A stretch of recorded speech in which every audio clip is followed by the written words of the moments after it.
আসসালামু আলাইকুম। আমি মোহাম্মদ ওয়াসিম আকরাম, অটোমেশন ইন্সট্রাক্টর, গবেষণা লার্নিং একাডেমির পক্ষ থেকে আজকের গুরুত্বপূর্ণ লেসনে আপনাদের সবাইকে স্বাগতম জানাচ্ছি। আজকে যে লেসনটি নিয়ে আমরা আলোচনা করব তা হচ্ছে খুবই গুরুত্বপূর্ণ একজন পিএলসি এক্সপার্ট প্রোগ্রামারের জন্য। তা হচ্ছে এক্সটেন্ডেড পালস টাইমার। আমাদের ইন্ডাস্ট্রিতে এই এক্সটেন্ডেড পালস টাইমার কিন্তু খুবই বেশি ব্যবহৃত হয়।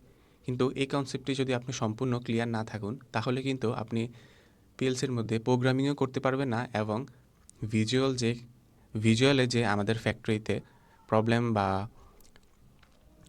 প্রবলেম হয়ে থাকে তাহলে কিন্তু আপনি প্রবলেম সলভিং করতে পারবেন না। তাই চলুন আজকের ভিডিওটি আমরা শুরু করি আমাদের এক্সটেন্ডেড পালস টাইমার নিয়ে।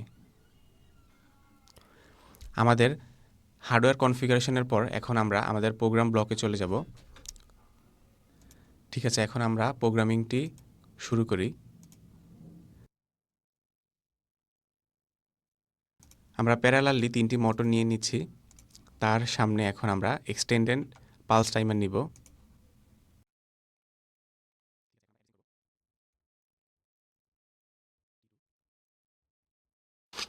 এটা হচ্ছে আমাদের টাইম ভ্যালু। এখানে আমরা টাইম দিব যে আমাদের পালস টাইমারটি কতক্ষণ যাবত আমাদের পালস টাইমারটি চলবে। আমরা 8 সেকেন্ড চালাবো, সেক্ষেত্রে আমরা 8 দিয়েছি। আমাদের প্রথম মোটরটি 8 সেকেন্ড চলবে, আর দ্বিতীয় মোটরটি 10 সেকেন্ড, আর তৃতীয় মোটরটি হচ্ছে আমাদের 12 সেকেন্ড।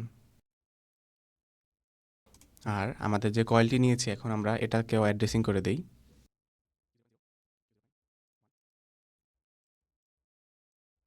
ঠিক আছে, আমাদের প্রোগ্রাম সম্পূর্ণ হয়েছে। এখন আমরা ডাউনলোড করে দিব আমাদের যে সিমুলেটরটি অন করে রেখেছি। ওকে, আমাদের ডাউনলোড কমপ্লিট হওয়ার সাথে সাথে কিন্তু আমাদের মনিটরিং মোডটি অ্যাক্টিভ হয়ে যায়। তার আগে কিন্তু এটা ডিসেবল থাকে। ওকে, আমাদের মনিটরিং মোডও অন হয়ে গিয়েছে। ঠিক আছে, এখন আমরা আপনাদেরকে দেখাই যে কিভাবে আসলে এক্সটেন্ডেড পালস টাইমারটি কাজ করে থাকে। ঠিক আছে, এখন আমি অন করে দিয়েছি। দেখুন আমাদের আউটপুটের সাথে সাথে চালু হয়ে গেছে। এখন কোনো কারণেই আমাদের ফল্ট হওয়ার জন্য আমাদের সিস্টেমটি অফ। দেখুন সিস্টেম অফ, ইনপুটে কিন্তু লোড অফ হয়ে গিয়েছে, কিন্তু আমাদের আউটপুট কিন্তু এখন স্টিল রানিং। দেখেছেন, আউটপুট কিন্তু এখনও চলছিল। আরেকবার দেখাই আপনাদেরকে। দেখুন অন করে দিয়েছি, আবার অফ করে দিলাম। দেখুন আমাদের আউটপুট কিন্তু স্টিল এখনও রানিং, কিন্তু ইনপুট কিন্তু আমাদের 0, ইনপুটে কিছুই নাই।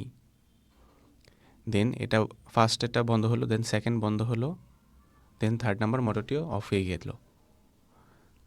আসলে পালস টাইমারটির বেনিফিট হচ্ছে এটাই যে আমাদের ইনপুটে যে কোনো প্রবলেম হোক না কেন, যদি কোনো কারণে আমাদের ইনপুটটি অফ হয়ে যায় কিন্তু আমাদের আউটপুটটি ঠিকই কিন্তু অন থাকবে, এটা বন্ধ হবে না যতক্ষণ পর্যন্ত তার যে ডেস্টিনেশন টাইম ভ্যালুটি আমরা দিয়ে দিয়েছি ততক্ষণ পর্যন্ত অফ হবে না, যতক্ষণ পর্যন্ত এই টাইমটা শেষ না হবে। তো আশা করি আপনি এই এক্সটেন্ডেড পালস টাইমার নিয়ে সম্পূর্ণ একটি ক্লিয়ার ধারণা পেয়েছেন। আর যদি কোনো কোশ্চেন থাকে অবশ্যই কমেন্টে জানাবেন। 24 ঘন্টার মধ্যেই আপনার কমেন্টের উত্তর দেওয়া হবে। সবাইকে অসংখ্য ধন্যবাদ আজকের ভিডিওটি দেখার জন্য।